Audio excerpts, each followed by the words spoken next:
Eu não sei nem o que falar diante do que eu acabei de assistir. Mesmo assistindo, mesmo ouvindo, você não vai acreditar nos seus olhos e nos seus ouvidos. Lula estava participando de um evento hoje com sindicalistas no Palácio do Planalto. E ele começa a fazer um discurso, mais uma vez, sem teleprompter, o que é um grande erro. Sidônio já falou que ele tem que falar só com teleprompter lendo o discurso, mas não. Ele decidiu improvisar e falar o que ele pensa.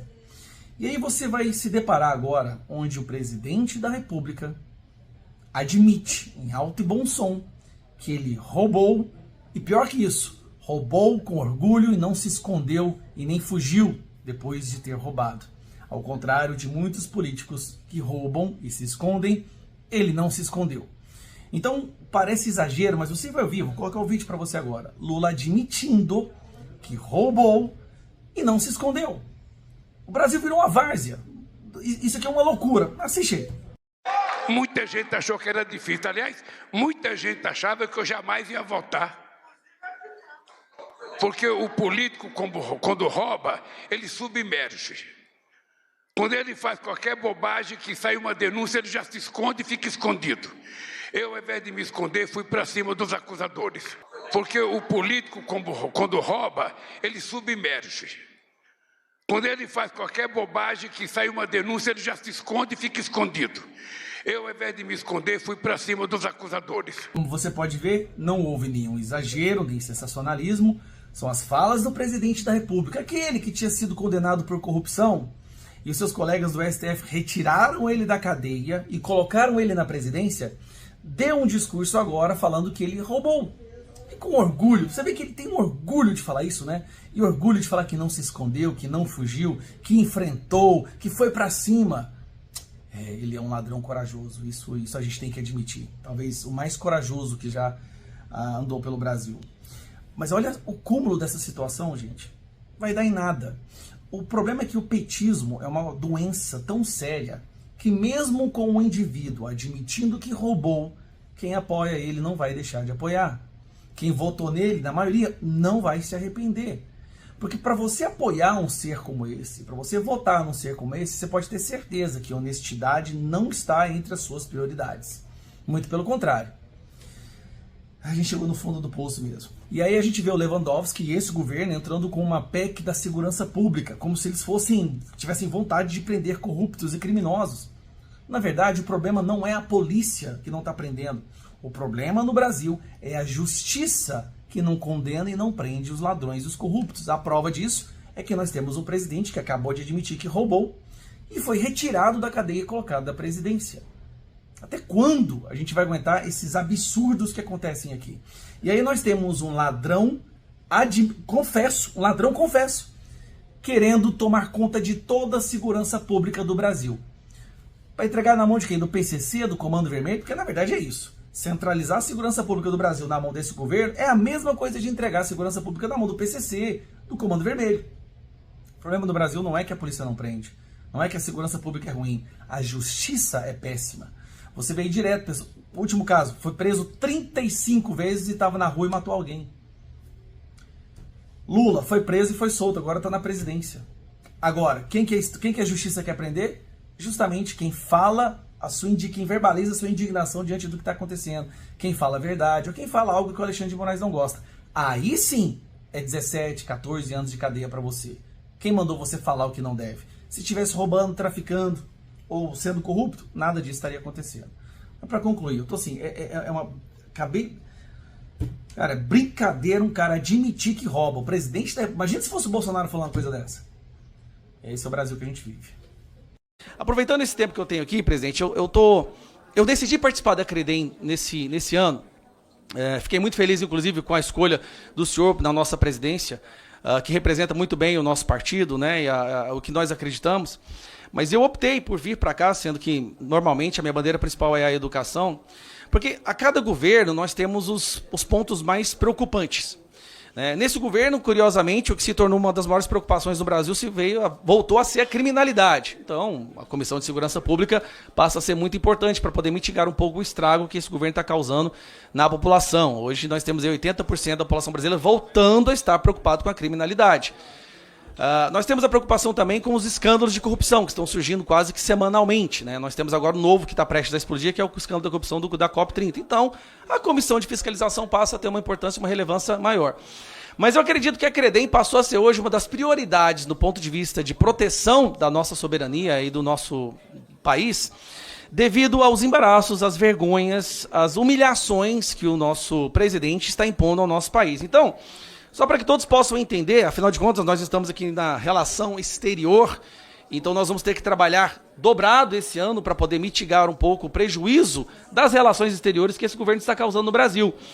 Eu preparei isso aqui só para vocês terem uma noção das gafes do que esse governo está impondo na nossa população. Primeiro, ele disse que resolveria o problema da Rússia e Ucrânia numa mesa de bar, tomando cervejinha até acabar com a cerveja do bar e que todos ficariam bêbados. Bom, parece que não deu muito certo, né? Inclusive Zelensky, né, já fez várias declarações, basicamente enxotando o Lula do debate, chamando o Lula de cínico, né, que fica a favor de ditador.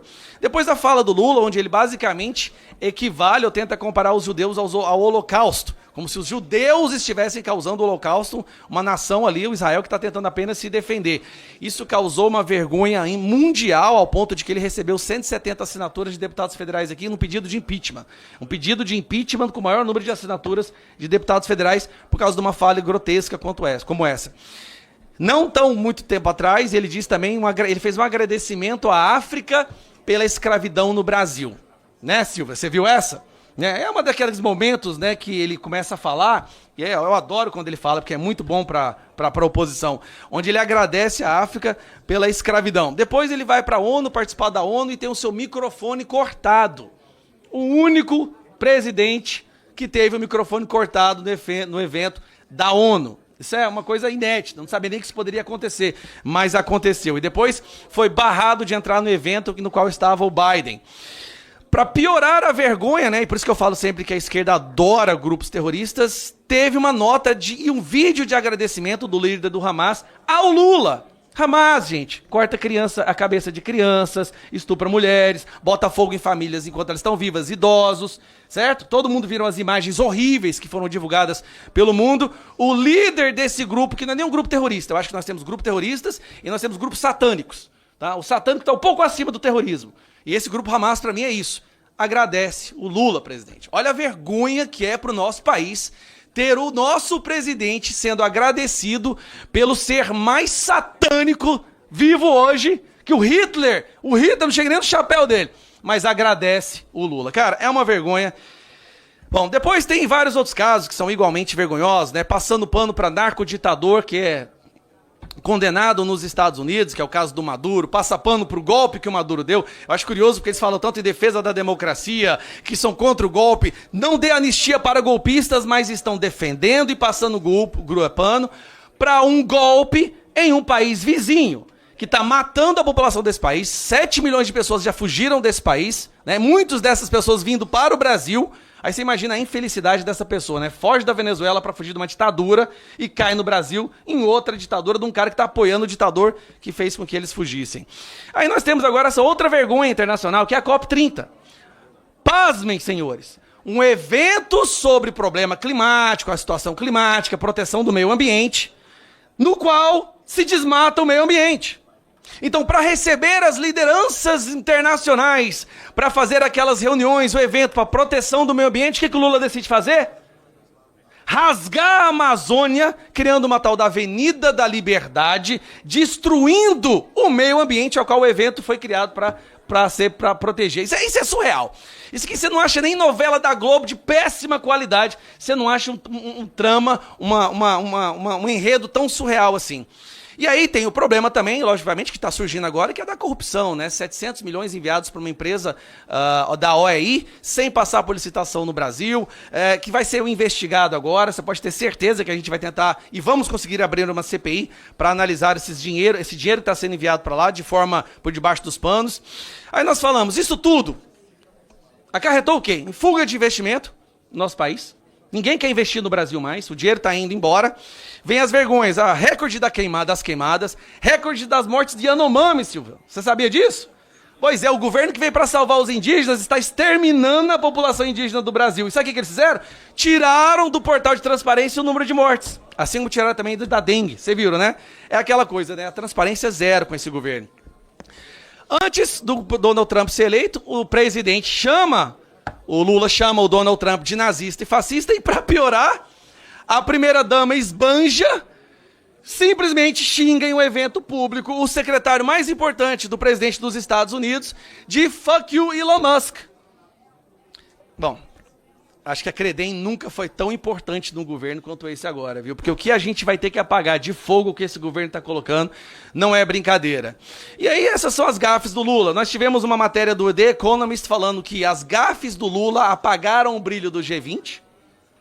O G20, que era para ser usado para fazer aquele protagonismo do Lula que ele tanto deseja, não. Foi usado, na verdade, para apagar o protagonismo do Brasil. E o Brasil hoje ele não é nem considerado um país relevante no mundo inteiro. A pesquisa disse recentemente, né? Toda vez que o Lula fala, o Brasil encolhe.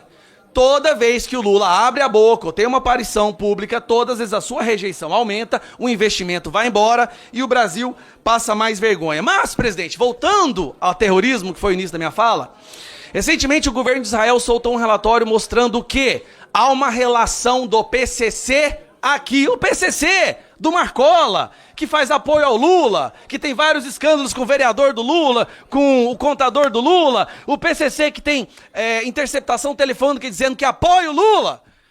Relatório de Israel dizendo que o PCC financia grupos terroristas através de think tanks no Brasil. Agora nós chegamos do fundo do poço mesmo, pessoal. Então quando falo que não tem que reconhecer grupo terrorista porque não existe aqui no Brasil, pode não existir um membro do Hamas aqui, pode não existir um membro do Houthis aqui, mas existem aqui facções criminosas que financiam terrorismo pelo mundo afora. E o relatório de Israel está aí. Inclusive, eu acredito que nós vamos ter que fazer um estudo mais aprofundado em relação a esse relatório, porque é uma vergonha saber que no Brasil tem um grupo terrorista, uma facção criminosa, que para mim deveria ser reconhecido como grupo terrorista também, tá?